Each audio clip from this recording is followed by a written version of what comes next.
तो hello student, स्वागत है आपका आज की इस नई वीडियो में। तो आपके लिए हम लेके आए हैं क्लास 10th के यूपी बोर्ड के एनसीईआरटी में जो लगता है ड्राइंग के प्राकृतिक दृश्य चित्रण के ऑब्जेक्टिव क्वेश्चंस। तो स्टूडेंट पहले तो ऐसा नहीं होता था कि ऑब्जेक्टिव 2 4 5 क्वेश्चन रहते थे, अब 20 क्वेश्चन रहते हैं हमारे ड्राइंग में भी या हर सब्जेक्ट में भी ऑब्जेक्टिव। तो आप लोग ऑब्जेक्टिव पढ़े हो तो अच्छा है, जो नहीं पढ़े हो तो आप लोग पढ़ लें, क्योंकि ऑब्जेक्टिव अब पिछली बार से आने स्टार्ट हो गया है। अब की बार भी ऑब्जेक्टिव आएगा जो आप लोगों को करना है। तो हम प्राकृतिक दृश्य चित्रण, प्राविधिक कला, उसके बाद में फिर आलेखन कला के तीनों का आपको इस वीडियो में हम ऑब्जेक्टिव क्वेश्चन कराने वाले हैं। तो 20 30 क्वेश्चन हैं एक एक के, तो कुल मिला के 60 70 ऑब्जेक्टिव हैं। आप लोग देख लें और वीडियो अच्छा लगेगी तो वीडियो को लाइक कर देना, उसके बाद में अपने दोस्तों के पास शेयर कर देना। तो चलिए बिना देरी करे शुरू करते हैं हम। तो पहला क्वेश्चन हमारा प्राकृतिक दृश्य चित्रण का। देश में प्राकृतिक चित्रण का सजीव रूप कहाँ के कलाकारों की साधना का प्रतिकला के रूप में देन है? तो ये हमारा पहला ऑप्शन है बंगाल, बी ऑप्शन है बिहार, सी ऑप्शन है राजस्थान, डी ऑप्शन है मध्य प्रदेश। तो इसका उत्तर है हमारा बंगाल। तो यहाँ पे सबका आंसर दिया है। आप लोग 2 4 बार मन करे तो एक बार में क्लियर ना हो तो 2 4 बार में देख लें, क्योंकि आप ऑब्जेक्टिव पहले नहीं था इसीलिए अब ज़्यादा पढ़ाया नहीं जाता। तो आप लोग को एग्ज़ाम में जो अच्छे से क्लियर करना हो तो ऑब्जेक्टिव क्वेश्चन पर भी ध्यान दें, क्योंकि हर सब्जेक्ट में 20 नंबर का ऑब्जेक्टिव आने वाला है। तो दूसरा क्वेश्चन हमारा, निम्नलिखित में से किसने प्राकृतिक चित्रण की महानता को बढ़ाने में महत्वपूर्ण योगदान दिया? तो पहला ऑप्शन है अविंद्रनाथ ठाकुर, बी है नंदलाल बोस, सी है गगनेंद्र नाथ ठाकुर, डी है ये सभी। तो इसका करेक्ट ऑप्शन है तीनों लोग थे, तो इसका करेक्ट ऑप्शन होगा ये सभी। अगर जो इन तीनों लोगों में से कोई एक नहीं रहेगा, मतलब एक नहीं रहेगा या फिर कुछ दिया होगा, तो आप लोग तीनों का नाम याद कर लें और क्वेश्चन को दोबारा से एक बार पढ़ लें। और तीसरा क्वेश्चन है हमारा, प्राकृतिक दृश्य चित्रण की आधुनिक, सशक्त एवं प्रभावशाली बनाने में किसका महत्वपूर्ण योगदान रहा है? ये है गंधार कला, ए है गंधार कला, बी है मथुरा कला, सी है पाश्चात्य कला, डी है मुगल कला। तो इसका करेक्ट आंसर है सी, पाश्चात्य कला। क्वेश्चन नंबर चौथा है, वातावरणीय परिप्रेक्ष्य के सिद्धांत के अनुसार निकट की वस्तुओं का रंग कैसा होना चाहिए? ए रंगहीन, बी चटक, सी अस्पष्ट, डी चटक एवं अस्पष्ट। इसका करेक्ट आंसर है डी चटक एवं अस्पष्ट। क्वेश्चन नंबर 5वां है, प्राकृतिक दृश्य चित्रण में दूर की वस्तुओं को किस प्रकार के रंगों से रंगा जाता है? फिर से एक बार क्वेश्चन पढ़ लेते हैं। प्राकृतिक दृश्य चित्रण में दूर के वस्तुओं को किस प्रकार के रंगों से रंगा जाता है? ए है लाल रंग, बी है काला रंग, सी है धुंधला तथा अस्पष्ट रंग, अस्पष्ट, डी है सफ़ेद। तो इसका करेक्ट आंसर है सी, धुंधला एवं अस्पष्ट। और क्वेश्चन नंबर 6वां है हमारा, प्राकृतिक दृश्य चित्रण में मुख्य रूप से किसे शामिल किया जाता है? प्राकृतिक दृश्य चित्रण में मुख्य रूप से किसे शामिल किया जाता है? ए ऑप्शन है आकाश, बी ऑप्शन है मैदान, सी ऑप्शन नदी व पहाड़, डी ऑप्शन ए सभी। तो इसका करेक्ट आंसर है ए सभी। उसके बाद में क्वेश्चन नंबर 7वां है हमारा, प्राकृतिक दृश्य चित्रण में जल रंग प्रायः किस रूप में प्रयोग किए जाते हैं? तो इसका ऑप्शन है ए गहरे रंग, बी हल्के एवं पतले रंग, सी काले रंग, डी सफ़ेद रंग। तो इसका करेक्ट आंसर है बी हल्के एवं पतले रंग। इसके साथ बढ़ते हैं नेक्स्ट क्वेश्चन की तरफ। तो इसका 8वां क्वेश्चन है, प्राकृतिक चित्रण में आकाश के ऊपरी भाग को किस रंग से प्रदर्शित किया जाता है? ए ऑप्शन है नीला, बी ऑप्शन है पीला, सी ऑप्शन है काला, डी ऑप्शन है हरा। तो इसका करेक्ट आंसर है नीला। इसी के साथ बढ़ते हैं 9वें क्वेश्चन की तरफ। तो प्रश्न 9वां, आकाश में बादलों का प्रभाव दिखाने के लिए, सही से कर देते हैं, आकाश में बादलों का प्रभाव दिखाने के लिए कुछ भाग को किस रंग से रंगा जाता है अथवा बिना रंगे छोड़ दिया जाता है? इसका करेक्ट आंसर है, नहीं पहले इसका वो देख लेते हैं। ऑप्शन ए है सफ़ेद, बी है काला, सी है नीला, डी है बैगनी। तो इसका करेक्ट आंसर है ए सफ़ेद। और क्वेश्चन 10वां है, दृश्य चित्रण में क्षितिज के पास मैदानों का रंग किस प्रकार का होता है? तो ऑप्शन ए है क्रोम येलो, बी है सैफ ग्रीन, सी है लेमन येलो, डी है वेरिडियन। इसका करेक्ट आंसर है सी लेमन येलो। और 11वां क्वेश्चन है, मैदान के चित्रण में किसके किनारे पर किसके मिश्रण का प्रभाव महत्वपूर्ण होता है? मैदान के चित्रण में इसके किनारे पर किसके मिश्रण का प्रभाव महत्वपूर्ण होता है? ए वेरिडियन ग्रीन, डी वर्नशाइन, सी है क्रिम्सन, डी है ये सभी। तो इसका करेक्ट आंसर है ये सभी। क्वेश्चन नंबर 12, मैदान के रास्ते और पगडंडियों को समानता किस रंग से दर्शाया जाना चाहिए? ए है लाल रंग, बी है पीला रंग, सी है नारंगी रंग, डी है बैंगनी रंग। इसका करेक्ट आंसर है सी नारंगी रंग। उसके बाद में क्वेश्चन नंबर 13 है, झोपड़ियों के चित्रण में छपरों में किस रंग का प्रयोग किया जाना चाहिए? ए है सफ़ेद रंग, बी है गुलाबी रंग, सी है कोबाल्ट ब्लू, डी है पीला। तो इसका करेक्ट आंसर है डी पीला।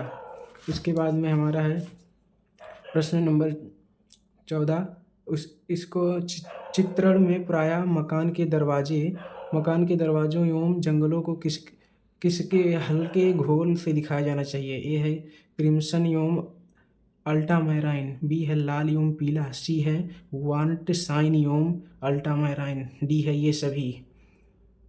इसका करेक्ट आंसर है सी वार्नशाइन एवं अल्ट्रामैराइन। और इसी के साथ 15वां क्वेश्चन है जो हमारा, पानी वाले क्षेत्र के दूर वाले भाग को दिखाने के लिए किसका प्रयोग किया जाना चाहिए? ए है कोबाल्ट ब्लू, बी है अल्ट्रामैराइन, सी है काले रंग, डी है सफ़ेद रंग। तो इसका करेक्ट आंसर है हमारा डी सफ़ेद रंग।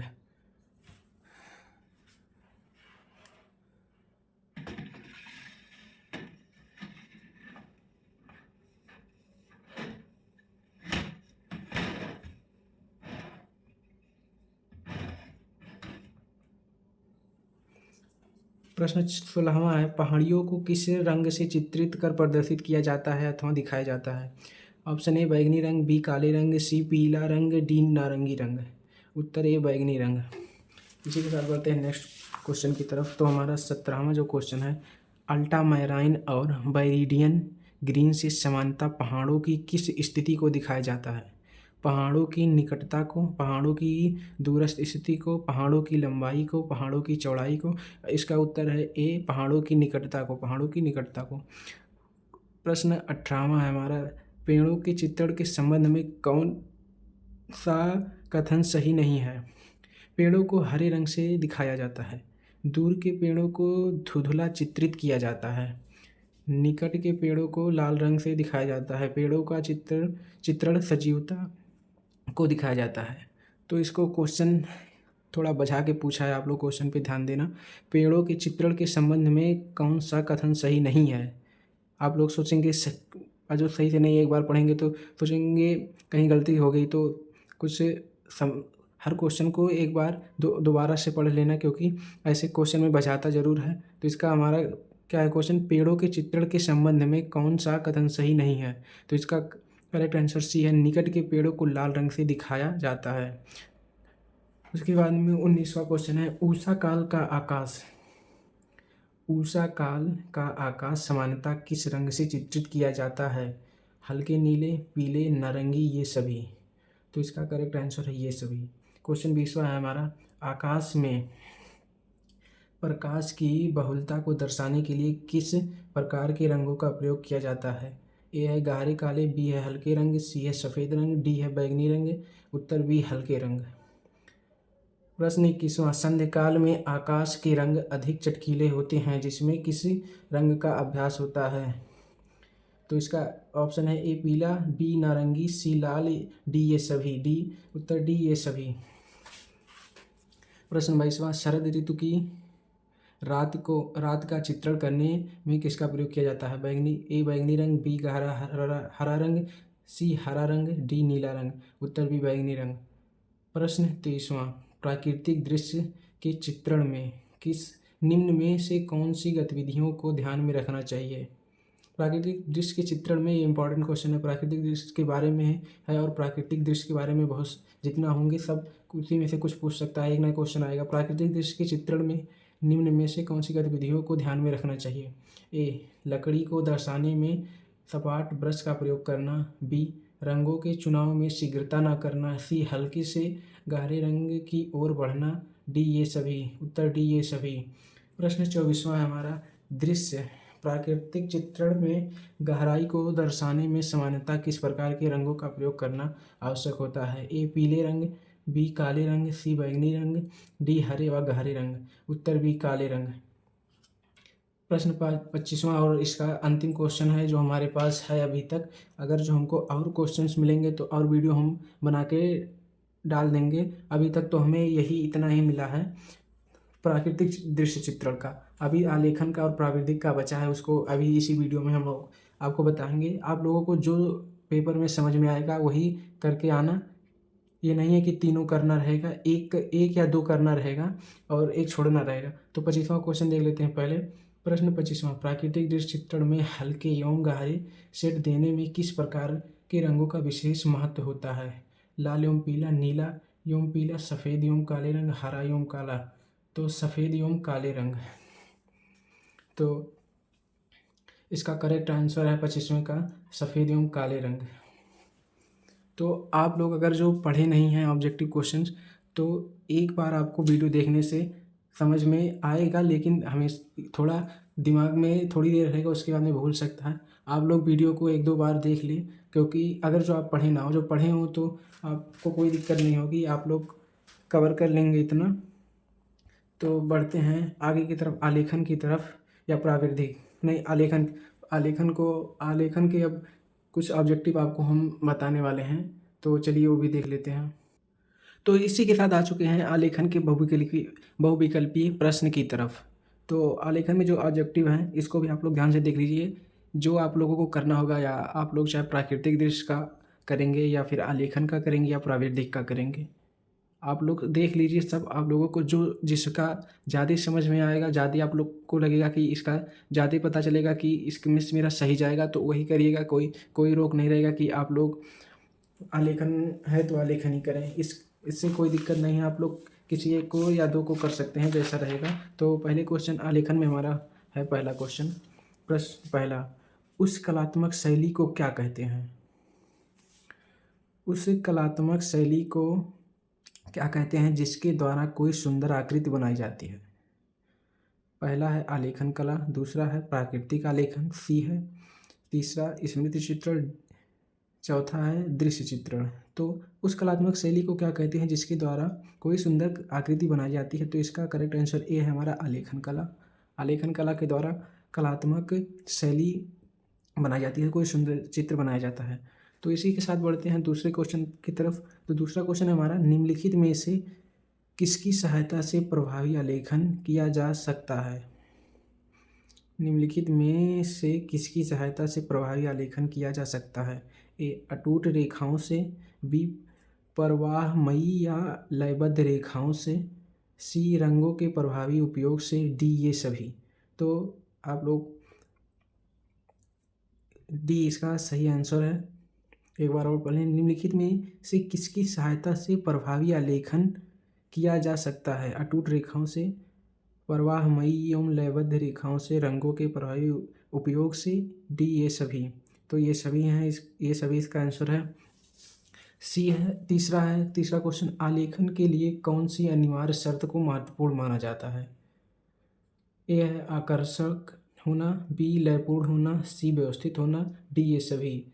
इसका करेक्ट आंसर है ये सभी।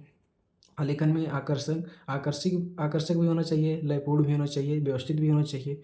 तो और कुछ रहेगा, आप लोगों को लगेगा कि हाँ ये आलेखन में ज़रूरी हो सकता है, तो इसकी जगह पे कुछ और हो सकता है। ये नहीं मतलब है कि सिर्फ यही तीनों ही हैं, और भी चीज़ें हैं। ऑप्शन 4 है, इसलिए सब नहीं दिया गया। और क्वेश्चन चौथा है हमारा, बनावट के आधार पर आलेखन, थोड़ा तेज बोल दिया, बनावट के आधार पर आलेखन कला को कितने प्रकार में बांटा जाता है? ए 2, बी 3, सी 4, डी 5। उत्तर सी 4। प्रश्न 5, फूल पत्तियों और कलियों के संयोजन से बने आलेखन होते हैं। प्राकृतिक आलेखन, अलंकारिक आलेखन, ज्यामितीय आलेखन, सूक्ष्म आलेखन। फूल पत्तियों की कलियों के संयोजन से बने आलेखन होते हैं, ये होते हैं प्राकृतिक आलेखन। उत्तर ये हमारा सही है, प्राकृतिक आलेखन। थोड़ा जूम कर दें, आप लोगों को क्वेश्चन नहीं दिख रहा होगा सही से। तो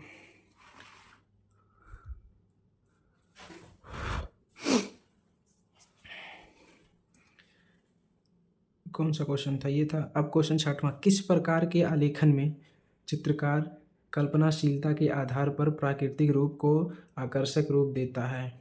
ए सूक्ष्म, बी अलंकारिक, सी प्राकृतिक, डी ज्यामितीय। तो इसका करेक्ट आंसर है सी प्राकृतिक। प्रश्न 7वां, निम्नलिखित में से कौन अलंकारिक आलेखन को प्रदर्शित करता है? ए प्राकृतिक रूप को परिवर्तित करना, बी वृत्त का निर्माण करना, सी साड़ियों पर आलेखन, डी पुस्तकों को रंगीन बनाना। उत्तर है प्राकृतिक रूप को आकर परिवर्तित करना। एक बार क्वेश्चन फिर से। प्रश्न 7वां, निम्नलिखित में से कौन सा अलंकारिक आलेखन को प्रदर्शित करता है? ए प्राकृतिक रूप को परिवर्तित करना, वृत्त का निर्माण करना, साड़ियों पर आलेखन, पुस्तकों को रंगीन बनाना। तो यह इसका करेक्ट आंसर ए है, प्राकृतिक रूप को परिवर्तित करना।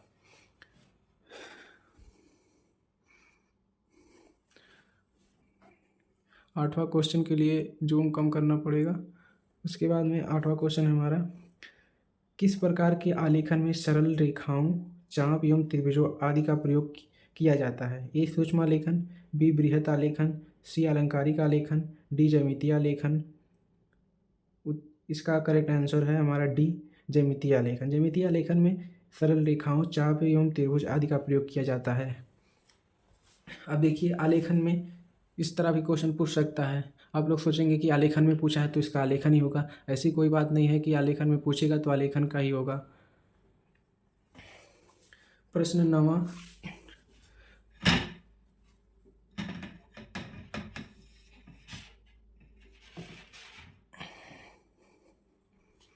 प्रश्न 9वां, इसको जूम कर देते हैं।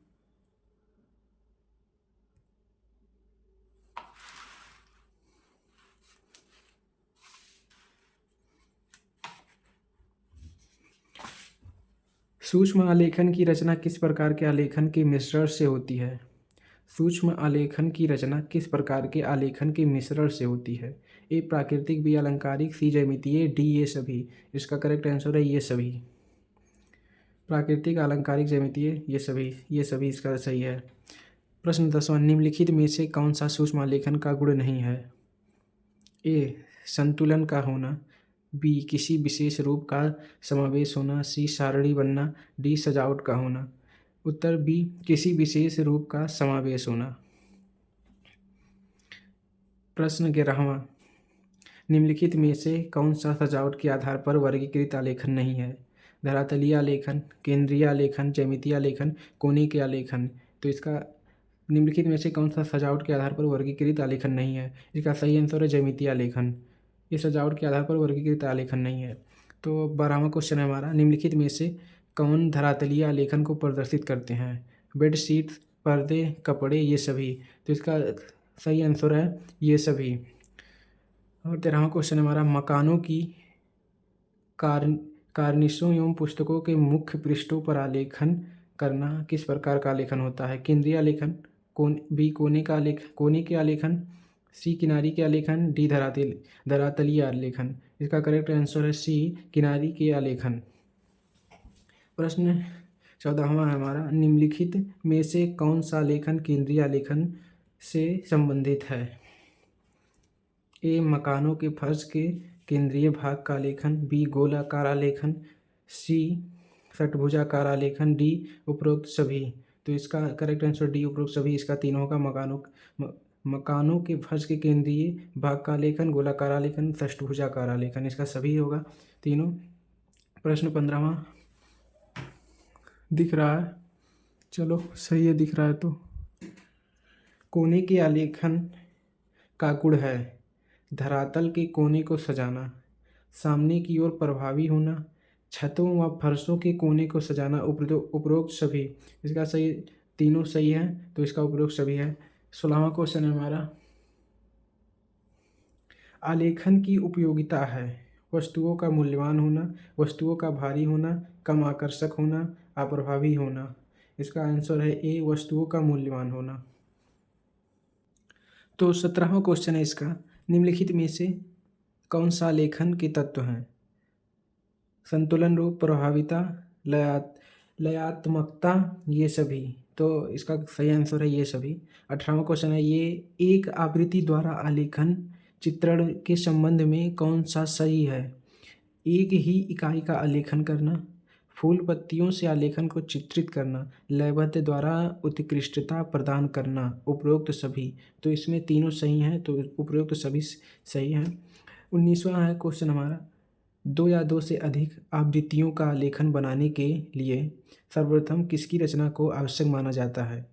वृत्त बनाना, वर्ग बनाना, आयत बनाना, ये सभी। तो आलेखन, दो या दो से अधिक आवृत्तियों का आलेखन बनाने के लिए सर्वप्रथम किसकी रचना को आवश्यक माना जाता है? तो वृत्त बनाना, वर्ग बनाना, आयत बनाना, ये सभी। तो ये सभी इसका सही होगा।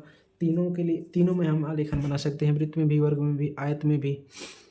उसके बाद में प्रश्न 20वां है, रंग योजना के अंतर्गत मूल रंग को प्राथमिक रंग भी कहते हैं। प्राथमिक रंग में किसे शामिल नहीं किया जाता है?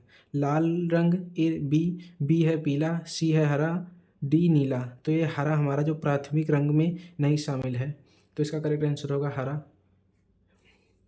क्वेश्चन 21वां है, द्वितीय रंग को गौड़ रंग भी कहा जाता है।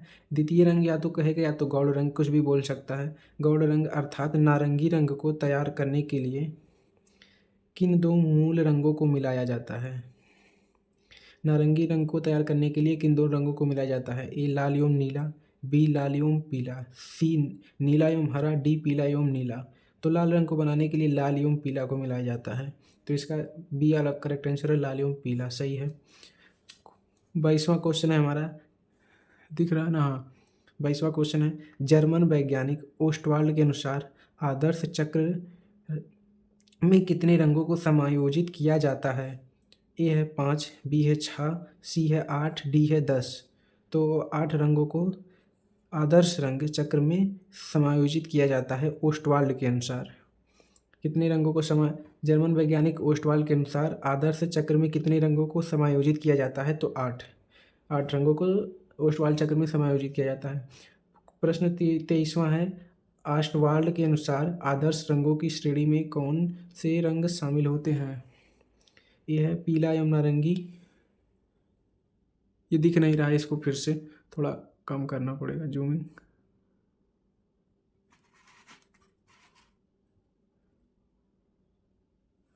तो अब हो गया सही। तो आदर्श रंग चक्र के अंतर्गत नहीं है, ओस्टवाल्ड के अनुसार आदर्श रंगों की श्रेणी में से रंग शामिल होते हैं। ओस्टवाल्ड के अनुसार आदर्श रंगों की श्रेणी में कौन से रंग शामिल होते हैं? पीला एवं नारंगी, लाल एवं बैंगनी, गहरा हरा, आसमानी, नीला और धानी, ये सभी। तो ये ओस्टवाल्ड रंग के 1 2 3 4 5 6 7 8 9, अच्छा हाँ, नीला और धानी। तो इसका ये सभी यही है ओस्टवाल्ड रंग। ओस्टवाल्ड के अनुसार आदर्श रंग यही हैं। इसको आप लोग एक बार फिर से क्वेश्चन पढ़ के इन रंगों के नाम को पढ़ लें।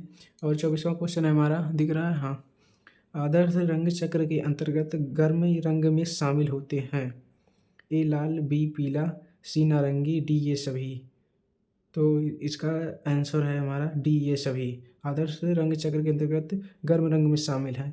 ये भी बहुत इंपॉर्टेंट क्वेश्चन है। गर्म रंग आदर्श चक्र में के अनुसार लाल, पीला, नारंगी, यही तीनों, और कोई हो सकते हैं, लेकिन इसमें जो दिया है लाल, पीला, नारंगी, ये तीनों गर्म रंग हैं आदर्श चक्र।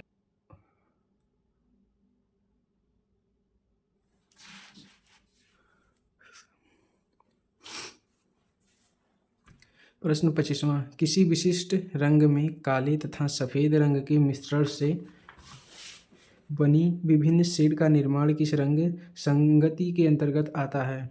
ए समान रंगों की संगति, बी विरोधी रंग संगति, सी एकांकी रंग संगति, डी मध्यवर्ती रंग संगति। उत्तर सी एकांकी रंग संगति। प्रश्न 26वां, आलेखन में रंग चयन विधि के अंतर्गत कौन सा कार्य किया जाता है? ए रंगों का चुनाव करना, बी रंग संगति का निर्धारण करना, सी कैमेल पोस्टर रंग का प्रयोग करना, डी ये सभी। तो ये तीनों सही है, तो इसके लिए ये सभी सही है। प्रश्न 27वां, निम्नलिखित में से कौन सी आलेखन में रंग भरने की विधि है? ए हल्की पृष्ठभूमि वाली विधि, बी गहरी पृष्ठभूमि वाली विधि, सी एकांकी रंग संगत वाली विधि, डी ये सभी। तो इसका करेक्ट आंसर है ये सभी। आप लोग को ना समझ में आए तो आप लोग खुद से एक बार क्वेश्चन को पढ़ लें, उसके बाद में ये आंसर यहाँ पे दिया है, आंसर भी आप लोग देख सकते हैं।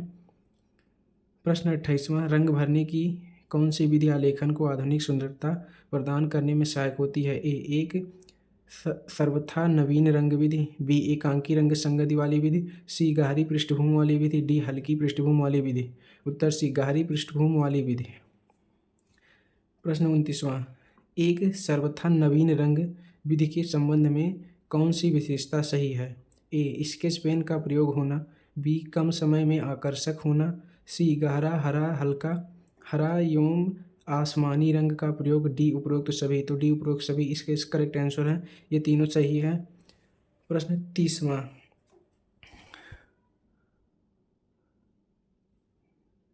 29वां क्वेश्चन का आप लोगों को दिखाई नहीं, चलो ठीक है, एक बार फिर से पढ़ लेते हैं। प्रश्न 29वां, एक सर्वथा नवीन रंग विधि के संबंध में कौन सी विशेषता सही है? ए स्केच पेन का प्रयोग होना, बी कम समय में आकर्षक आलेखन, सी गहरा हरा हल्का हरा एवं आसमानी रंग का प्रयोग, डी उपरोक्त सभी।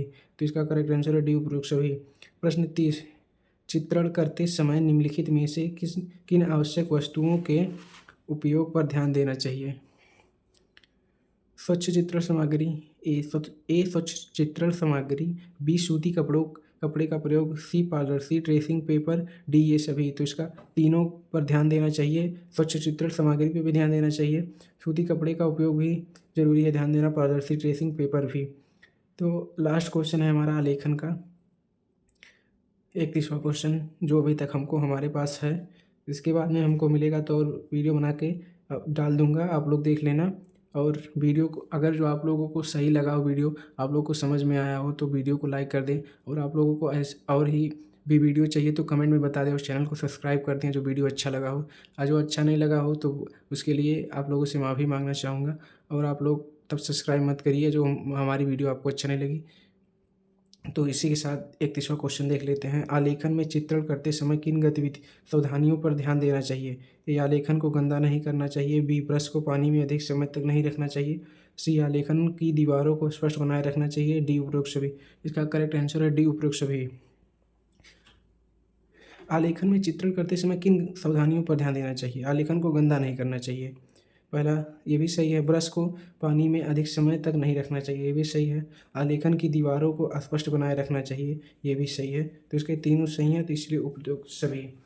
तो आलेखन का तो हमारा 31 क्वेश्चन हो गया। और बढ़ते हैं प्राविधिक की तरफ। प्राविधिक में देखते हैं कैसे कैसे क्वेश्चंस हैं।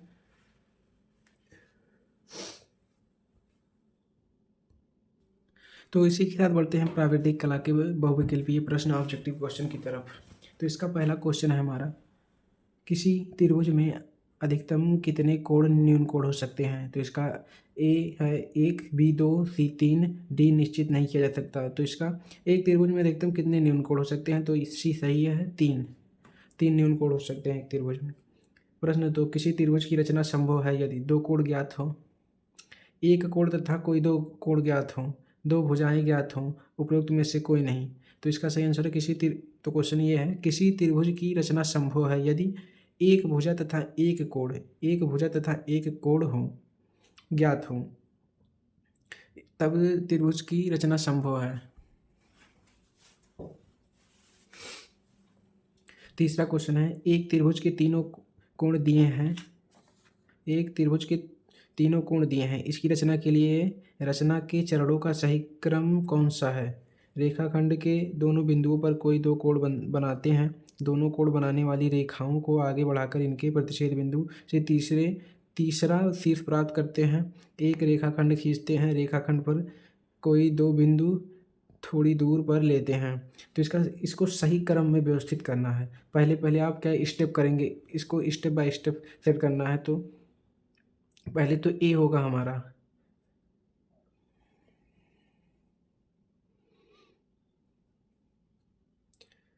रेखाखंड के दोनों बिंदु पर कोई दो कोण बनाते हैं। फिर तीसरा होगा दोनों कोण बनाने वाली ये रेखाओं को आगे बढ़ाकर इसके प्रतिच्छेद बिंदु से तीसरा शीर्ष प्राप्त करते हैं। उसके बाद में चौथा होगा रेखाखंड पर कोई दो बिंदु थोड़ी दूरी पर लेते हैं। फिर पहला होगा रेखाखंड के दोनों बिंदुओं पर कोई दो कोण बनाते हैं। फिर दूसरा होगा दोनों कोण बनाने वाली रेखाओं को आगे बढ़ाकर बढ़ाकर और चौथा क्वेश्चन है हमारा, किसी त्रिभुज में कितने अधिक कोण संभव हैं। किसी त्रिभुज में एक अधिक कोण संभव है। अधिक कोण मतलब जो 90 डिग्री से ज़्यादा का कोण हो। कितने एक त्रिभुज में कितने 90 डिग्री से ज़्यादा वाले कोण बन सकते हैं, तो एक ही बन सकते हैं।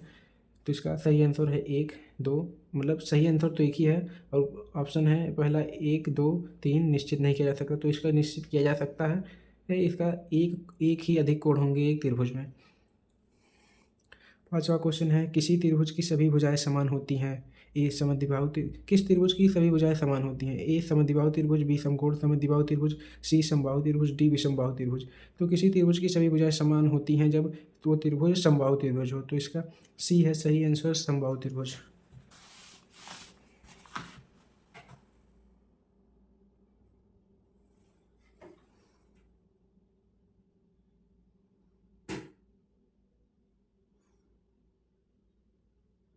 तो छठवां क्वेश्चन हमारा, एक रेखाखंड के लंबार्धक की रचना में चापों के प्रतिच्छेद बिंदु को मिलाने वाली लंबार्धक रेखा को दर्शाया जाता है। गाढ़ी रेखा द्वारा, बी हल्की रेखा द्वारा, सी बिंदुमय रेखा द्वारा, डी इनमें से कोई नहीं। उत्तर ए गाढ़ी रेखा द्वारा। प्रश्न 7, एक कोण की रचना करने के लिए कितने चाप लगाए जाते हैं।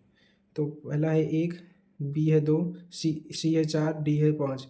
एक समकोण की रचना करने के लिए कितने चाप लगाए जाते हैं, तो पाँच चाप लगाए जाते हैं। आठवां क्वेश्चन है हमारा,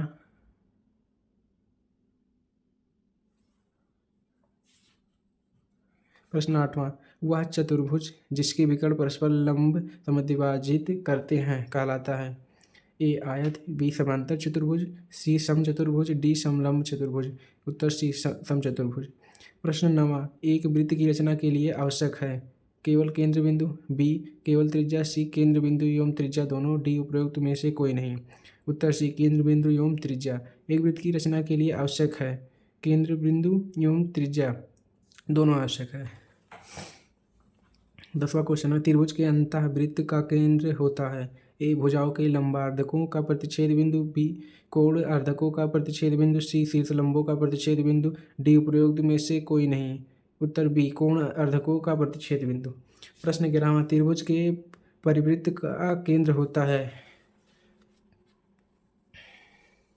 ए है माध्यिकाओं का प्रतिच्छेद बिंदु, बी शीर्ष लंबों का प्रतिच्छेद बिंदु, सी शीर्ष लंबों के लंबार्ध का प्रतिच्छेद बिंदु, डी कोण अर्धकों का प्रतिच्छेद बिंदु। उत्तर सी भुजाओं के लंबार्धकों का प्रतिच्छेद बिंदु। भुजाओं के लंबार्धकों का प्रतिच्छेद बिंदु त्रिभुज के परिवृत्त का केंद्र होता है। क्वेश्चन 12वां, यदि वृत्त के अंतर्गत एक वर्ग की रचना के चरण का सही क्रम है व्यास को, तो इसका सही क्रम है यही है ए। इसका सही आंसर है ए। पहले नंबर पे दूसरा रहेगा, वृत्त का एक व्यास खींचते हैं। फिर पहला रहेगा व्यास को मिलाने पर प्राप्त रेखाखंड का लंबार्धक करते हैं। फिर तीसरा रहेगा लंबार्धक को आगे बढ़ाने पर वृत्त पर दो बिंदु प्राप्त रखते हैं। फिर चौथा रहेगा प्राप्त बिंदुओं को व्यास के सिरे तक दो दो रेखाखंड मिलाते हैं। तो ये ऐसे वीडियो में समझ में नहीं आएगा, इसके लिए प्रैक्टिकली बना के दिखाना पड़ेगा। ये भी वाला वैसे ही था, ये सब जहाँ तक ना आए लेकिन आ सकते हैं। अगर जो आप लोग प्रावृत्ति करेंगे तो दिक्कत है, नहीं तो आलेखन करेंगे और स्मृति करेंगे तो इसका कोई ज़रूरत ही नहीं रहेगा। अगर चलो आप लोग प्रावृत्ति करेंगे तो भाई पढ़ना तो पड़ेगा। प्रश्न 13वां,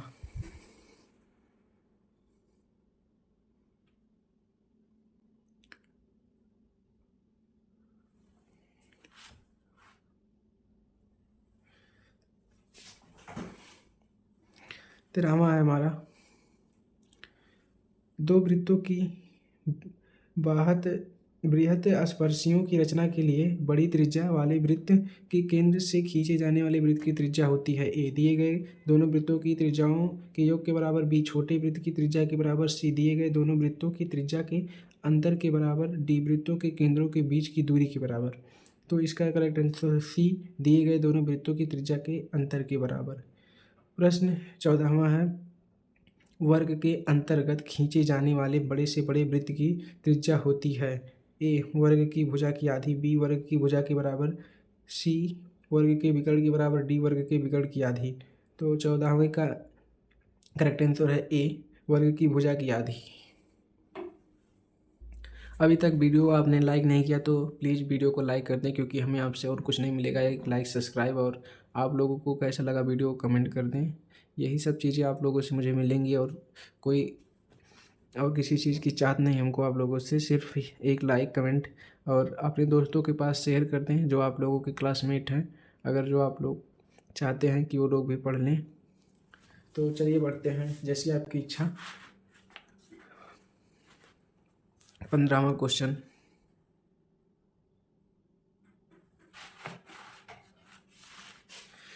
एक आयत की भुजाएं 9 सेंटीमीटर तथा 4 सेंटीमीटर इस आयत के क्षेत्रफल के बराबर वर्ग की रचना की जाए तो वर्ग की भुजा की लंबाई कितनी होगी? ए 6.5 सेंटीमीटर, बी 2 सेंटीमीटर, सी 3 सेंटीमीटर, डी 6 सेंटीमीटर।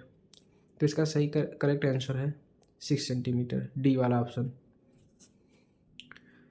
प्रश्न 16, एक वर्ग के परिगत वृत्त की रचना करनी है, इस वृत्त का केंद्र होता है ए वर्ग की किसी भुजा का मध्य बिंदु, वर्ग के विकर्णों का प्रतिच्छेद बिंदु, सी वर्ग का कोई एक शीर्ष, डी उपरोक्त सभी।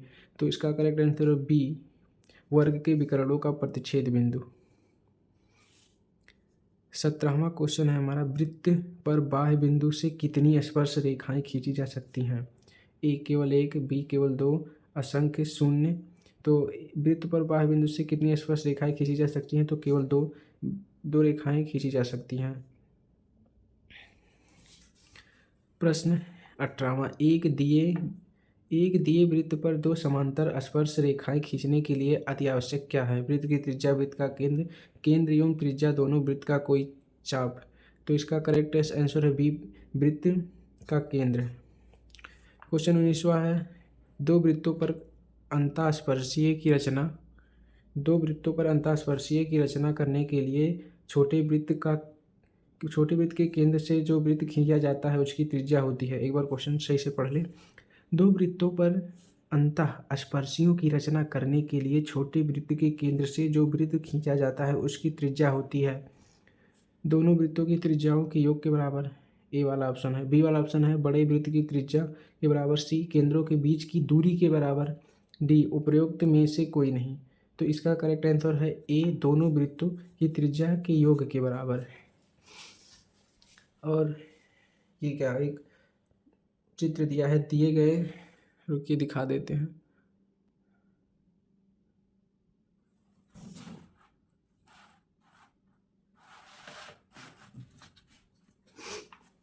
दिए गए ज्यामितीय आलेखन का अध्ययन करके बताइए कि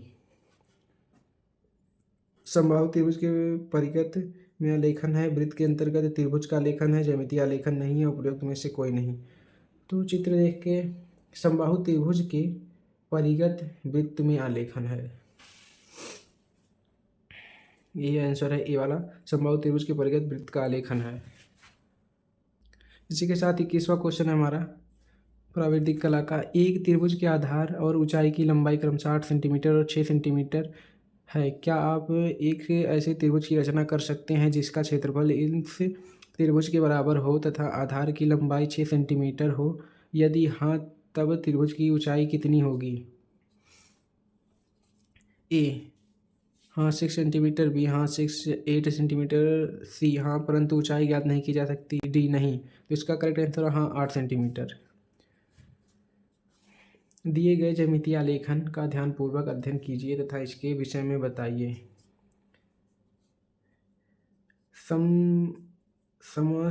समषट्भुज के परिगत वृत्त बनाकर आलेखन किया है।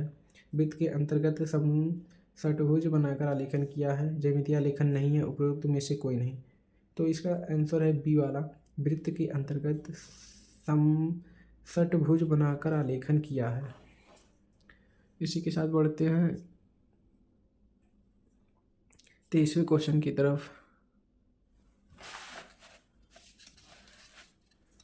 जो कि है 23वां क्वेश्चन। एक बाह्य बिंदु से एक दिए गए वृत्त पर स्पर्श रेखा खींची जानी है, इस निर्णय में रचना वृत्त का केंद्र होगा। बाह्य बिंदु पर ए, बाह्य बिंदु पर बी दिए वृत्त का केंद्र सी, दिए गए वृत्त को बाह्य बिंदु से मिलाने वाली रेखा का लंबार्धक बिंदु डी, उपरोक्त में से कोई नहीं। इसका करेक्ट आंसर सी, दिए गए वृत्त को बाह्य बिंदु से मिलाने वाली रेखा का लंबार्धक बिंदु। प्रश्न 24वां, दिए गए रेखाखंड को समान 8 भागों में बांटना है, इसके लिए कौन सी मपनी का प्रयोग करते हैं? साधारण मपनी, कर्णवत मपनी, साधारण या कर्णवत में से कोई भी, उपरोक्त सभी। तो इसके लिए साधारण मपनी का प्रयोग करते हैं। चलिए देखते हैं और क्वेश्चन है या नहीं। तो इसी के साथ अभी 6 क्वेश्चन बचे हैं, तो इसी को भी दे लेते हैं। प्रश्न 25वां, एक त्रिभुज की रचना करने के लिए कितने भाग की आवश्यकता होती है?